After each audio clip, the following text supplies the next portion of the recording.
kabarnya? Alhamdulillah baik. Oke, sebelumnya Ibu mau bilang terima kasih ya karena kamu udah mau datang ke ruangan BK. Nanti kalau misalkan apapun yang kamu lakukan,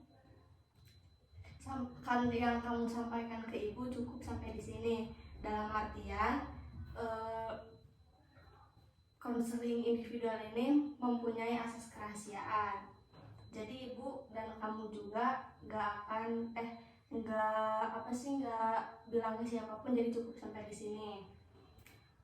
Kemudian kalau begitu kamu masuk ke dalam proses konseling, terus saya akan menjelaskan sedikit. Dalam proses konseling ini kita akan bersama-sama mendiskusikan masalah apa yang sedang kamu alami, sehingga kita bisa menemukan mana yang baiknya untuk kamu dalam menghadapi masalah ini, agar apa yang kita inginkan dalam proses konseling ini dapat tercapai dengan baik. Saya mau kamu supaya bisa terbuka dalam menceritakan masalah ini ya. Ya. Oke, sekarang saya mau bertanya kepada kamu, tujuan kamu datang ke sini untuk apa ya? Saya cuma pengen sharing aja sih, Bu. Oke, sekarang deskripsikan permasalahan kamu ya.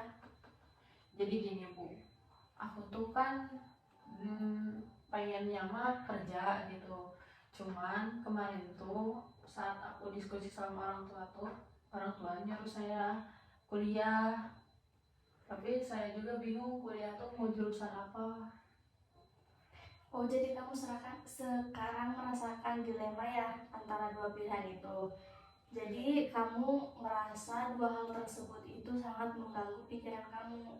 Iya, Ibu. Jadi saya simpulkan, kamu tuh lebih ketakutan karena dua hal tersebut. Jadi ketika kamu ingin memilih kuliah, melihat lagi keadaan yang takut tidak dibiayai oleh orang tua atau oleh keluarga sendiri. Betul, Ibu.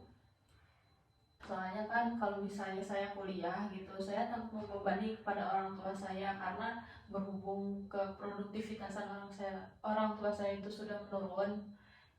Jadi saya tuh kayak mendingan saya kerja aja ngebantu mereka gitu. Jadi biar mengurangi beban orang tua juga ya. Iya. Tapi kalau boleh tahu, sebelumnya kamu punya kakak atau adik? Punya. Berarti kamu memilih bekerja itu karena emang pengen ngebantu juga untuk membiayai adik sendiri ya. Oh, jadi sekarang kamu merasakan dilema ya antara dua pilihan itu. Jadi kamu merasa dua hal tersebut itu mengganggu dalam pikiran kamu. Iya. Jadi bisa saya simpulkan, kamu tuh lebih ketakutan karena dua hal tadi ya. Ketika kamu ingin memilih kuliah, tetapi melihat lagi keadaan yang takut tidak dibiayai oleh keluarga ya. Iya, gitu. Baiklah, menurut kamu, dalam pandangan kamu, kuliah itu seperti apa sih?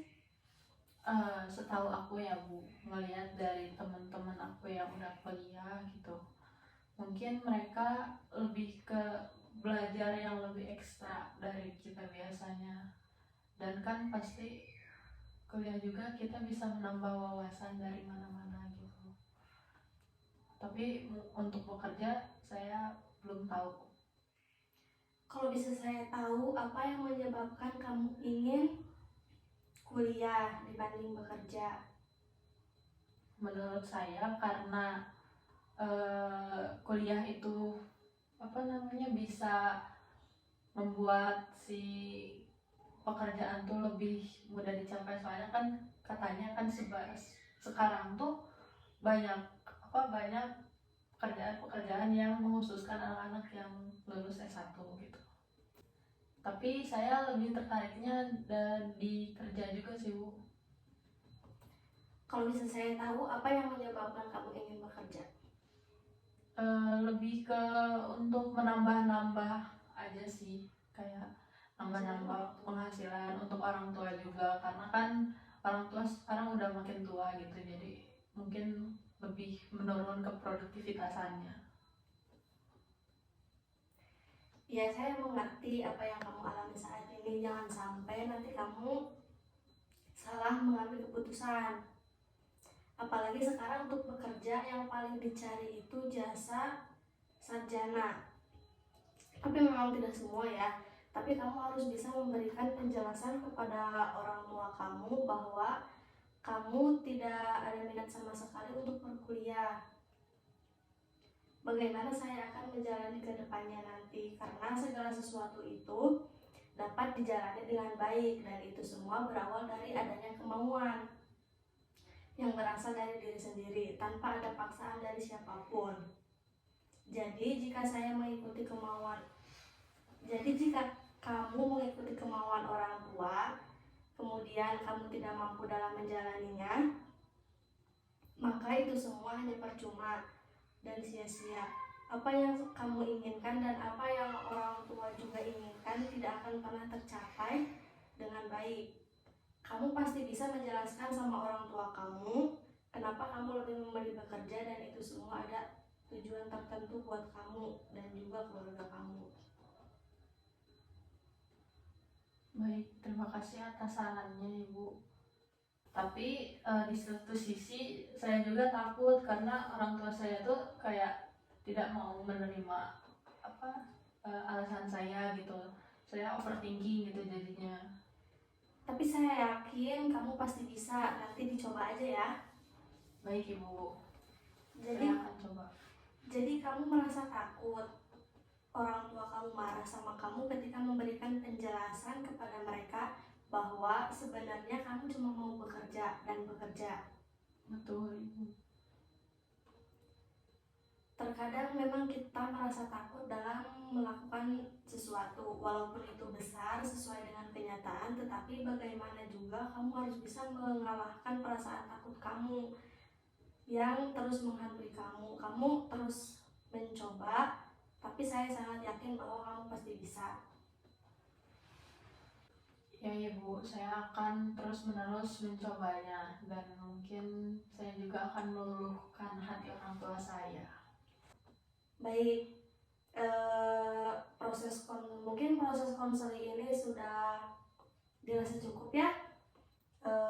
Dan bagaimana setelah proses konseling yang kita lakukan sejauh ini, bagaimana perasaan kamu?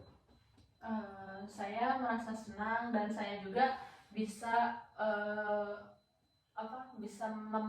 membuat gambaran ke depannya gitu, karena saya kan sebelumnya belum tahu nih gimana cara ngatasin ini untuk orang tua saya. Sekarang saya tahu harus ngapain. Ya baiklah, semoga pertemuan kita hari ini dapat bermanfaat di lain waktu ya. Ya. Lain kali jika kamu ada waktu dan ada yang mau diceritakan, kamu boleh melakukan konseling lagi dan datang ke ruang BK. Silakan saja datang menemui saya di ruangan ini ya. Iya Ibu. Baiklah. Ya udah izin Ibu. Ya. Terima kasih Ibu.